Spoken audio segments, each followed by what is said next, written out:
Oklahoma travels to Stillwater this weekend for what could amount to bragging rights for years to come in Bedlam. Here's a quick breakdown of each team's current status, keys to victory, and final prediction for the game. That was not the way the Sooners planned things to go against the Jayhawks. Let's start with the offense. Dylan Gabriel throwing a pick six to start things off was a sign of how this game would go. The bad weather forced the Sooners to lean on the run game, which Gabriel did excel in, scoring 3 touchdowns. I think he should have had a few more chances to air it out later in the game as the weather got better, considering he was a potential Heisman finalist, but hindsight's 2020, I guess. The cold rain made things difficult for the offense in the first quarter, but the Sooners got things going on the ground in the second on the legs of Tawee Walker, who averaged over 6 yards a carry and had a career day. It was one of the best performances on the ground of this season for Oklahoma. Before Walker got banged up late in the game, the team rotated guys in and made some questionable calls. Jaleel lines up in the backfield for a series of fumbles. Jet sweeps with Gavin Freeman, getting away from running it up the gut, which had been working so well. It just didn't make sense.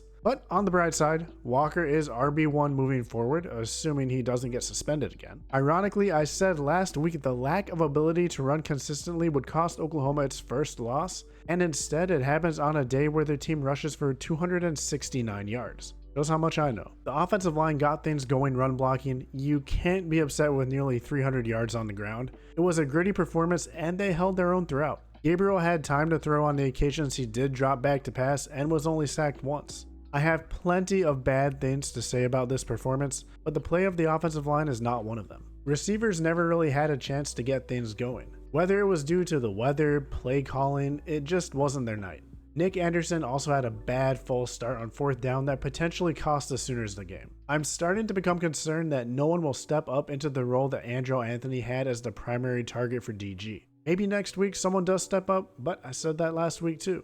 I hated a lot of what went on from a play calling perspective. You are absolutely destroying Kansas running it up the gut. Let's run a sweep. Tawee is on a roll. Let's sit him for an entire possession.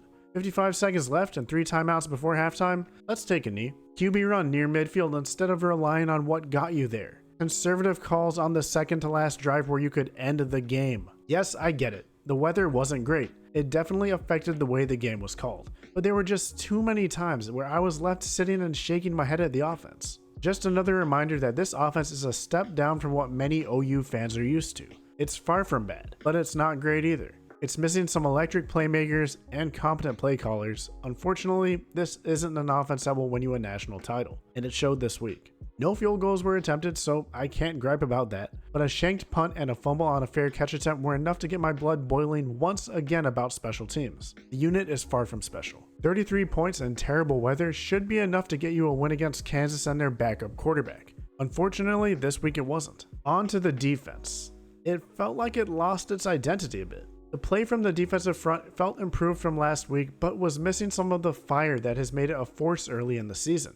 Maybe it was in an attempt to contain Bean from doing damage with his legs, who still ran for 62 yards and a touchdown, but they only recorded 1 sack and it felt like there wasn't as much violence up front. It never felt like they got bullied, but it was far from the performance I expected. Ethan Downs came up with a huge pick that I thought won the Sooners the game, but unfortunately I was wrong there. Lack of aggression was apparent with the linebackers as well. Missing tackles left and right, being caught slightly out of position, and all this compounded when Danny Stutzman got injured.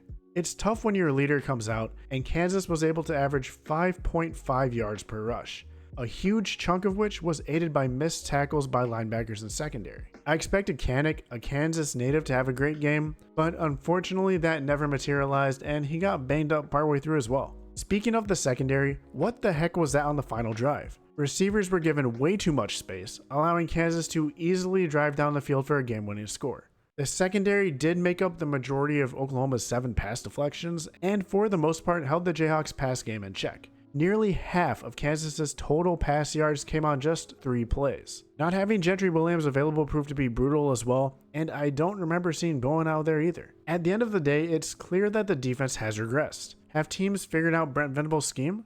Was the defense drinking its own Kool-Aid after a great start to the season? Were they playing not to lose instead of going out to try to win? I don't know the answer. But at the end of the day, the defense did not come out with the edge and aggression that has led to its relative success this year, and the team paid the price. Oklahoma State should be welcoming a fired up Sooner squad to Stillwater for what will be the final Bedlam showdown for the foreseeable future. Mike Gundy settled on a quarterback in Alan Bowman, who since taking over as full-time starter against Iowa State has led the Cowboys to a 4-1 record. The senior Michigan transfer has managed games well, putting up over 1,300 yards, 8 touchdowns, and 4 interceptions in his starts this season. A big part of why Bowman simply has to manage games is the emergence of running back Ollie Gordon, who coincidentally also burst onto the scene against Iowa State from the stable of running backs. He has been on a tear. 5 straight games of over 100 yards, including 553 yards and 6 touchdowns in his last 2. He is the go-to option for the Pokes and will give the Oklahoma defense everything they can handle this week. OSU has a trio of receivers with over 300 yards on the season, including senior Brennan Presley, who leads the team in touchdown receptions with 5. No other player on the team has over 1. Washington State transfer Desjuan Stribling was set to have a productive year, but was injured early in the season and won't be returning. Senior Leon Johnson had nearly 150 yards in his first action of the season last week against Cincinnati, and at 6'5" could cause matchup problems in the secondary. And if he wasn't already enough of a problem, Gordon is also a threat in the pass game, with over 200 receiving yards and a touchdown on the season. The offensive line is a veteran group of upperclassmen who, like the team, have turned things around as the season progressed. Since the first 3 games, they've provided Bowman with time in the pocket and helped Gordon post some earth-shattering numbers. Coming into Bedlam, the offense is firing on all cylinders, averaging 44 points per game in their last 3. If they can replicate those performances against the Sooners, then I have no doubt they are winning this game Saturday. The Oklahoma State defense had a lot of turnover in the offseason, and it has been a rough year 1 for defensive coordinator Brian Nardo. The Pokes implement a 3-3-5 scheme similar to Iowa State, and are currently sitting second to last in the Big 12 in total yards allowed per game. Despite this, they have actually improved in points allowed, allowing 5 fewer than last year. At linebacker, Colin Oliver, who started the last 2 seasons at defensive end, has thrived in his new role, leading the team in pass deflections and forced fumbles. But the star of the position group and the best player on the defense so far has been Nicholas Martin, who leads the team in tackles, sacks, and tackles for loss. The secondary hasn't been the strong point of the defense, allowing nearly 240 yards per game, near the bottom of the Big 12. While they haven't given up too many long, sustained drives, they have been susceptible to busts, with 11 of the 21 allowed touchdowns this year going for 30 yards or more. Freshman All-American Kendall Daniels is second on the team in tackles, and redshirt freshman Cameron Epps has stepped up, leading the team in interceptions with 3. As Sooner fans know, it takes time to adapt to a new defensive scheme, so it isn't surprising that there have been some growing pains. But with Dillon Gabriel coming to town, the defense will need to have one of its best performances of the season this week. There were a lot of missed tackles against Kansas, and this week the Sooners faced one of the hottest backs in the nation in Ollie Gordon. If they wrap up like they did against the Jayhawks, expect him to have a field day running the ball. Last week there was a noticeable lack of big shots taken down the field. Assuming the weather cooperates, the Sooners should take advantage of the Pokes' defensive weakness and let Gabriel show off his deep ball. Take the jet sweep and throw it out of the playbook. Oklahoma has the talent to outplay every team in the Big 12 not named Texas by playing the game simply, effectively, and not shooting themselves in the foot.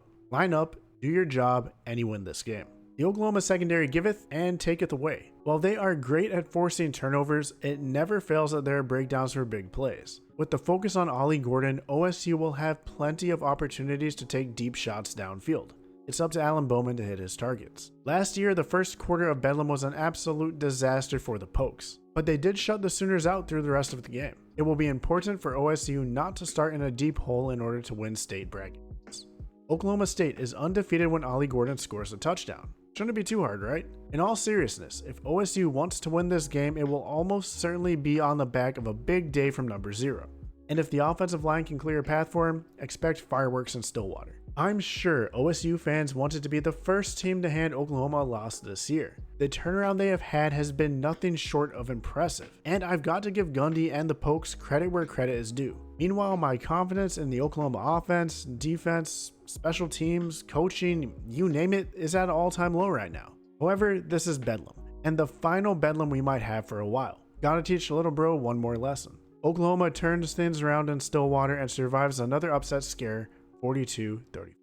Feel bad about the loss last week despite the improved run game? Check out this video ranking the greatest Sooner running backs of all time. And as always, have a great day and see y'all at the next one.